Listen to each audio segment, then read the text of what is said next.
অনুপ্রেরণার আরেক নাম থটস অফ বিল্লাল ভাই। তো আজকে এই বিষয় নিয়ে কথা বলব। অনেকদিন যাবৎ হচ্ছে আপনার অনলাইনে ঘুরপাক খাচ্ছে যে অনুপ্রেরণার আরেক নাম থটস অফ বিল্লাল ভাই। আর বিল্লাল ভাইকে অপমান করে হচ্ছে অনেক ভিডিও বানানো হইছে যে বিল্লাল ভাই হচ্ছে হিংসুটে, তাকে অনুসরণ করে সে হচ্ছে দেখতে পারে না। বিষয়টা এমনই। তো আজকে এই প্রসঙ্গে আমি কিছু কথা বলব যে দেখেন, আপনার অনুপ্রেরণাটা এইভাবে নেওয়া উচিত ছিল যে আ বিল্লাল ভাই লাস্ট ৩ মাসে ৳৪৫,০০,০০০ কামাইছে। তার মানে এখানে কি ভালো একটা আর্নিং আছে। আপনি চাইলে কনটেন্ট ক্রিয়েট করে ভালো একটা অবস্থান তৈরি করে আপনি হচ্ছে এখান থেকে লক্ষ, লক্ষ টাকা ইনকাম করতে পারেন। তো এইটা চিন্তা করে আপনার মতো আপনার নিজস্ব প্রতিভা দিয়ে মানে ইউনিক কিছু করা উচিত ছিল। কিন্তু আপনি কি করছেন তা না করে তার মতো ভিডিও আপনি শুরু করে দিছেন তার মতো সুর দিয়েই। ঠিক আছে? কথা হয়তোবা আপনি নিজেই লেখছেন। নিজের মতো করে কথা লেখছেন। নিজে দেখা গেছে বিল্লাল ভাইয়ের কথা নেন নাই। কিন্তু দিন শেষে ভাই বিল্লাল ভাইয়ের কিন্তু অনেক বড় ক্ষতি হয়ে গেছে। কেন ক্ষতি হয়েছে সেটা কি আপনি জানেন? কারণ হচ্ছে আমি নিজে একজন বিল্লাল ভাইয়ের ফ্যান। তার ভিডিও রিলিজ হওয়ার সাথে, সাথে আমি উনার ভিডিও আগে গিয়ে দেখতাম। কিন্তু এখন YouTube এ TikTok এ এই পরিমাণ বিল্লাল ভাই তৈরি হইছে, মানে ঢোকার সাথে, সাথে বিল্লাল ভাই আর বিল্লাল ভাই, বিল্লাল ভাই আর বিল্লাল ভাই। এখন রীতিমতো ওই সুরটা শুনলে আমি বিরক্ত। ঠিক আছে? বিল্লাল ভাইয়ের ভিডিও আসার সাথে, সাথে দেখা গেছে আমি দেখতাম। কিন্তু এখন বিল্লাল ভাইয়ের ভিডিও আমি স্কিপ করে যাই। কারণ ওই সুর শুনতে, শুনতে এখন মানে আমি নিজে অন্তত দেখা গেছে বিরক্ত হয়ে গেছি। তো যার কারণে হচ্ছে বিল্লাল ভাইয়ের কিন্তু ভিউ ও কমে গেছে। কারণ সবাই এখন একই ধরনের ভিডিও দেখতে, দেখতে সবাই একটা প্রকার হচ্ছে বিরক্ত হয়ে গেছে। তো এখানে দেখেন বিল্লাল ভাইয়ের কিন্তু অনেক বড় একটা ক্ষতি করে ফেলেছেন আপনি।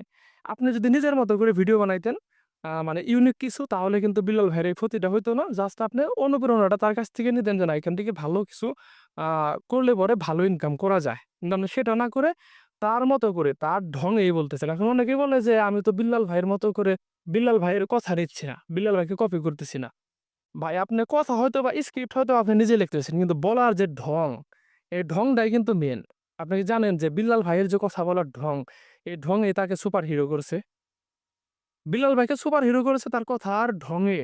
বিল্লাল ভাই অন্য লেভেলের বা মানে আরো তো বিভিন্ন ধরনের কথা বলার ধরন আছে। কিন্তু অ সবগুলাই কিন্তু সে মানে আপনার এই পায় নাই, মার্কেট পায় নাই। তার কথা বলার ঢঙেই কিন্তু সে নিজেকে বিশ্লেষণ করে ভেঙে চুরে নিজেকে পরিণত করছে। সে কিন্তু ১ম দিকে কিন্তু এই ঢঙে কথা বলে নাই।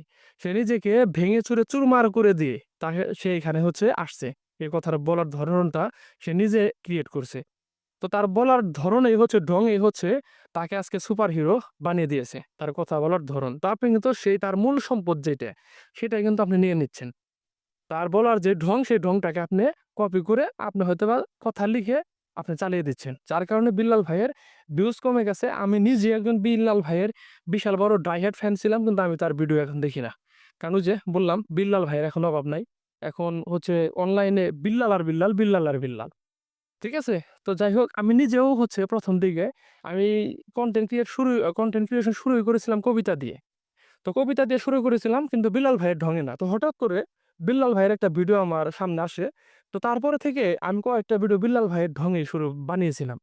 কিন্তু হঠাৎ করে চিন্তা করলাম যে না, বিল্লাল ভাইয়ের ভিডিও ভালো লাগে ঠিক আছে। তার ঢঙে বললে পরে আমার ভিডিও সুন্দর হয়। কিন্তু এটা আসলে কপি করা হয়ে যায়। বা একটা সময় হইতেছে যে আমার নিজের কোনো ক্রেডিট থাকবে না। আমি নিজে স্ক্রিপ্ট লিখলে পরেও সেটা হয়ে যাবে বিল্লাল ভাইয়ের নামে চালানো। তো এই কারণে আমি কি করছি যে আমার কবিতা যদি একটু শুনতে খারাপও শোনা যায়, তারপরেও আমি আমার ঢঙেই বলি। আমি বিল্লাল ভাইয়ের দিকে মানে বিল্লাল ভাইকে অনুসরণ করে কয়েকটা ভিডিও বানিয়েছিলাম। কিন্তু এইটা ভেবে আমি কিন্তু সেই লাইন থেকে বাদ দিয়ে দেই। আমি আমার ঢঙেই বলি। তো আপনাদের উচিত ছিল বিল্লাল ভাইয়ের কাছ থেকে অনুপ্রেরণা নিয়ে তার মতো করে ভিডিও না বানিয়ে, তার ঢঙে ভিডিও না বানিয়ে আপনাদের নিজের মতো করে কিছু করা উচিত ছিল। ঠিক আছে? তো যাই হোক আমার কথা আপনাদের কার কেমন লাগবে আমি জানি না। তবে যদি ভালো লাগে অবশ্যই একটা লাইক কমেন্ট করে যাবেন। আর নিজে কিছু করার চেষ্টা করুন। নিজে ইউনিক কিছু করার চেষ্টা করুন।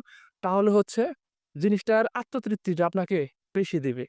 ভালোটা আপনার বেশি লাগবে। ঠিক আছে? ওই যে আমি যেটা বললাম যে আমি নিজেও কবিতা দিয়ে শুরু করেছি। আমি কনটেন্ট ক্রিয়েট শুরু করেছিলাম কবিতা দিয়ে। কিন্তু বিল্লাল ভাইয়ের ভিডিও দেখে আমারও লোভ হয়েছিল। যে তার মতো করে শুরু করি। কয়েকটা ভিডিও বানিয়েওছিলাম। কিন্তু তারপরেও হচ্ছে শুধু দিন শেষে ক্রেডিটটা আমি পাবো না। আমি যদি স্ক্রিপ্ট লিখি কিন্তু ক্রেডিটটা আমি হয়তো পাবো না, পেলেও কম পাবো। এর লিগা ভাবলাম যে না, আমি নিজে কিছু করার চেষ্টা করি। আমি তো একজন মানুষ। মানুষ হিসাবে তো আমারও ভাবার অধিকার আছে বা আমি নিজেও চিন্তা করতে পারি। তো যেই জায়গা থেকে আমার ভিডিও একটু খারাপ হলেও আমি আমার মতো করেই বানাই। তো যাই হোক, সবাই ভালো